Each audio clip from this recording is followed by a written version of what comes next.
Hi everyone, it's Catherine here from Chaos Creates. Thanks for joining me on my channel today. I'm here to share with you a layout I'm creating for the Craft IQ challenge for the month of July. And as you can see, it's these 7 prompts. Now, if you're not familiar, I will leave links below to the Craft IQ Facebook group. But the first prompt was Paperweave. And so when I saw that, I thought of this cut file. This cut file is from Confessions of a Paper Addict, and I've been wanting to use it for a long time. So this is the woven heart cut file, and I'll leave links in the description below. And so it was fun to create. It was a little bit tricky to put together. I think it would be better to probably cut a little bit, a bit larger than I did. But look, I think I was really happy with how the heart turned out. It was a bit fiddly. I'm just going to show you sort of how I started off. And if you want more, go and check out Virginia Walker's video on this because she sort of shows you a little bit more than I do. But I've taken 2 pieces of the heart. So 2 of the centerpieces, the centerpiece off one heart, and then 2 of the other sections off the top of the other heart because there's a sort of little divot that aligns them. So then I'm just going ahead and that first sort of heart, I'm going to line up on the 2 vertical pieces. And so then I'll start to sort of paper weave after that. So I'm just doing sort of the first 2 rows. I didn't film all of it because, yeah, it did take me a little while. So you'll see here how I'm just sort of, paper weaving that, and then I'll come back in with the final heart to show you, but that's going to sit on my background. I'm not sure how it's going to go at this point, but there you go. I have put all that together. I have trimmed a little bit around the edge, so I've got my paper weaving. I have 3+ photos. These 4 photos of my son and my niece. We were out to dinner one night, so I just captured all these funny little photos of them pulling some faces and just being super cute. They ate so much. We went to a Vietnamese restaurant, and oh my gosh, my sister and her partner were just like, I have never seen Seb eat so much food. So it was really fun. And we even went for donuts afterwards. So that was a bit crazy. But I am just going to mat my heart on this black cardstock. So I kind of, it says use colored cardstock. So I think I didn't realize at the time because I just saw the word cardstock. So I'm like, yeah, I can use black cardstock. I'm not sure if it quite meets the colored cardstock, but it's not white. So I'm going to make it work. But maybe black's not a color. Anyway, I am using it to mount obviously that heart and my photos as well. So I'm just going to go ahead and give them a slight black border. Now I've used the Unforgettable collection by Cocoa Vanilla Studio. This is quite an older collection, but I certainly have plenty of papers left. Not so many embellishments, but yes, a lot of papers. So I'm going to use that.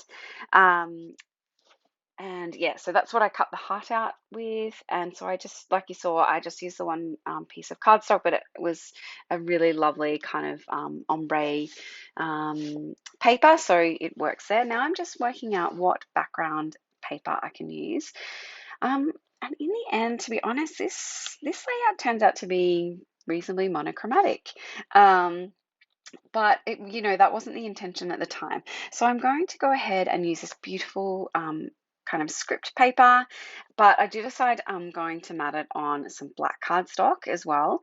I felt like the photos were mounted in some black, and I would, mat this whole pattern paper in black cardstock. So I'm just trimming that out. I think I trimmed about 1/4 of an inch, or so that 1/4 of an inch would be revealed of that black cardstock. I'm just going to go ahead and stick it straight to that black cardstock. This cardstock isn't anything special, so I'm not going to trim out the center. And then I'm going to lay my heart out in the corner there and lay my photos sort of in this grid, I guess. Now I did have that, those cork pieces which it suggested to use, but to be honest, they were navy, and it just wasn't going to go with any of this black. So I've pulled out, it did say to add some other texture if you don't have cork. Let's pretend I don't have any cork, and so I'm going to add these beautiful sort of hearts.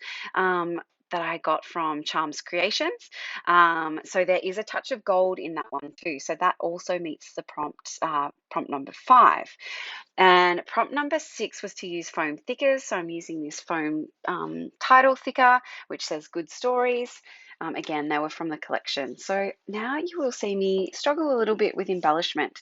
I think this is a reasonably different sort of layout for me. Obviously, with that big heart in the background, and certainly for photos, I don't tend to scrap multi-photo a lot. So I'm just working out what I can use. I did skip to a little bit because I had to go through the ephemera to see what I could, what I thought I could make work. And now you'll see me sort of move things around a little bit. I've got, yeah, that sort of square element at the side, so that that label. I'll end up doing either the date or some journaling on the side. And I sort of did want to stick to sort of somewhat 3 clusters. Um, it sort of works out, I think. I do sort of combine quite big clusters in that bottom right hand corner of the page, and then one in the left hand corner of the photos, and then there's a smaller one that you'll see up the top that I've just created with those florals, and I'll add a butterfly later. So now, yeah, I'm still just looking through the die cut ephemera, just pulling out some more. I felt like I needed just a little bit more on the background there, and I do end up adding sort of some circular elements just in and underneath those floral clusters. But while I'm fussing around there, I will let you know that I'll leave links below to all the people playing along on YouTube with this Craft IQ monthly challenge for July. And yeah, I'll leave the link to the Facebook group if you haven't joined and want a monthly challenge. It's a bit of a fun one. So Jackie releases 7 prompts over the first 7 days of the month. So you can go ahead and create, a step by step. So, creating each with each element. But I did leave it too late and just created with all 7. So now I'm going to do my last prompt, which is adding some sequins, and I've added some of those there. And sorry, I have cut forward because I just stuck everything down off camera. So I've added that sticker that says everyday moments down the bottom, and then life documented up the top there. So Good Stories, life documented. And I'm just trying to find out where I can add this little phrase that says snapshots, because I thought that really worked for all these cute little photos. So I've added a label and then that on top. I'm going to go ahead and add some gold glitter spray and just sprinkle that around, and that will be it for my layout. So how do you think I did completing all the prompts? Let me know in the comments below. Like I said, I think I may have cheated a little bit with that colored cardstock, but I'm all done, and I will leave you with some close-ups. Thanks for joining me today. Bye.